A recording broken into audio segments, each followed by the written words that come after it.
All right, so for the month of February, we have 18 days left. And in these 18 days, my objective, my goal is to actually have, 20 people that I'm presenting my offer to.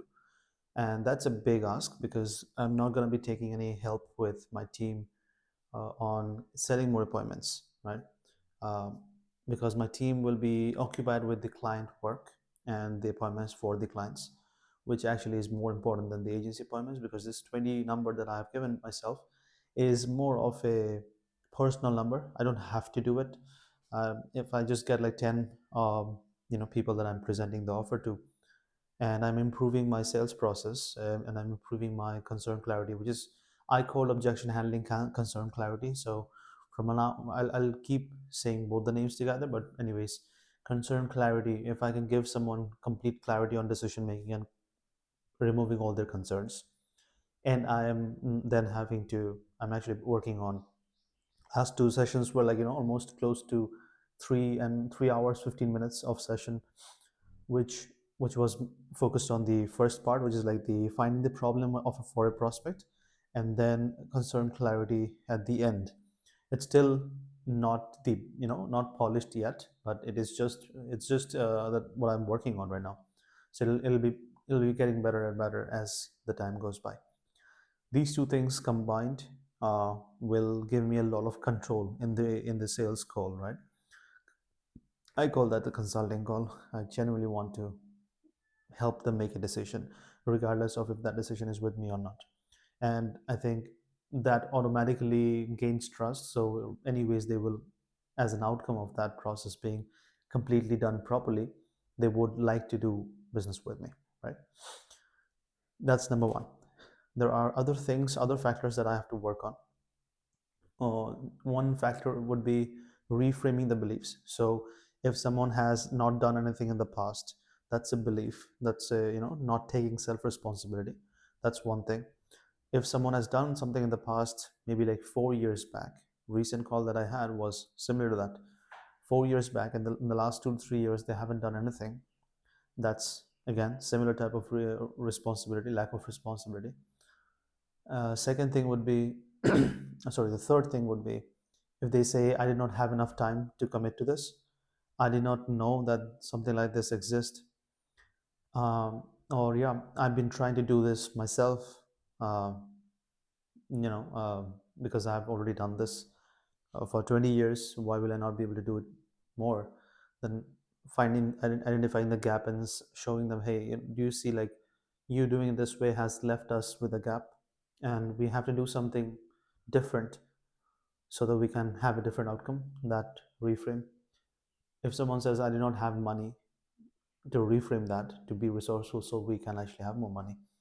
So past bad experiences, that pool of people actually having a conversation about what they did to solve the existing problem that we are talking about, that part has to be completely you know mastered, which will be actually easier than the concern clarity. And this, it's going to be easier.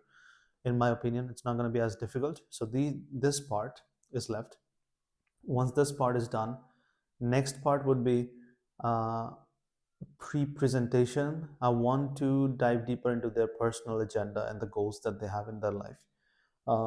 And not only because I think that will actually help the sales process, but also it helps me understand their perspective.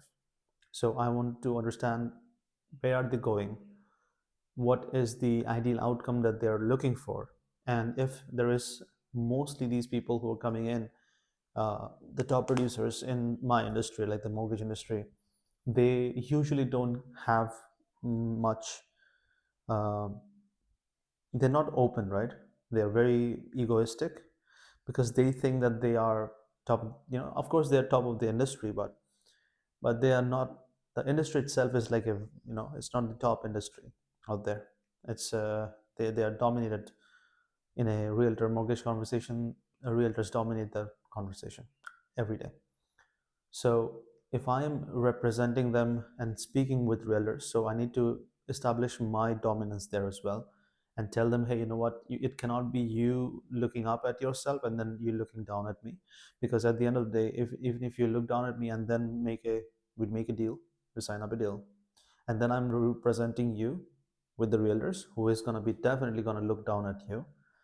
We have to be equal so that I can represent you. I'm not going to be representing you if you look down at me and then you ask me to represent you so that you can be in the same equal level at them with them, right? So somehow like the power dynamics has to be taken care of. So these are the things that I'll be working on. So today my goal would be to primarily focus on like it's 3 p.m. now. I'm very sore, so I will not be able to go to the gym. So I skipped the gym today, and I did not have a good enough sleep yesterday as well. So yesterday 3 hours of practice in the sales process. Today, right now 3 p.m. 3 p.m. to 6 p.m. I will do 2 hours of sales process practice, and that will include mostly the polishing the first part. I will complete the first part and then again sorry, polish the first part and then go in the solution awareness, right? We will try to find out these two parts. If I can find out these two parts, that would be pretty much good enough for the first 2 to 3 hours of the day. And then I will ideally do a few calls today as well. If I complete the solution awareness, and then I will do 2 hours from 7 p.m. to 8 p.m. or 9 p.m. I will do 2 more hours of sales process, like the entire process, solutions, problem awareness, solution awareness. So finding the problem, understanding the situation, finding the gap, finding the emotions there, understanding what they did to solve that problem in the past. Once all these are taken care of, then I will skip the next two phases, which is like uh, the presentation and the future pacing and stuff like that. I'll skip that part. There's something also like the identity phase is also there. So after the solution phase, like what they did in the past, there is also an identity phase, which helps them see that there is two different versions of them, and two different version of them can get two different outcome as a byproduct of that identity, and that has to be established, which is just after the solution awareness phase. And so this part, and then the concern clarity, which is the objection handling. If I can get those two done, and then I will go into making some calls. Ideally, I will look to make a few at least like 20 dials today. Sorry, 20 pickups today, which will be around like let's say 60 to 70 dials. If I can get that done, then I will get back to. If I get like two appointments, I will stop it, and then I will get back to um, practicing the sales process, and then we will practice 2 hours of future pacing, ideal criteria, future pacing, and consequence commitment. So ideal criteria is going to be okay. What else do you specifically need? It might not be needed as much in my process, but still I will look for possibilities there. After that, there's going to be future pacing, like personal goals and ambition that they're working towards. How does that look like? Visualize that properly in both of our mind.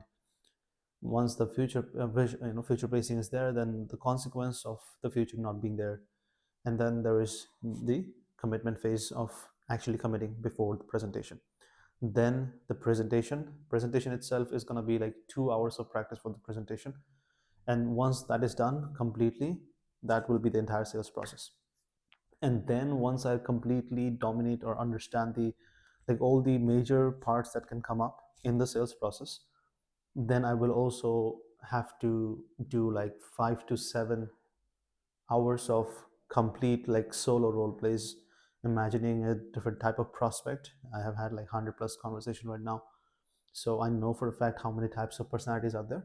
So I will be assuming one personality and then going like being the prospect in that conversation, and then trying to record myself do those role plays and then upload them.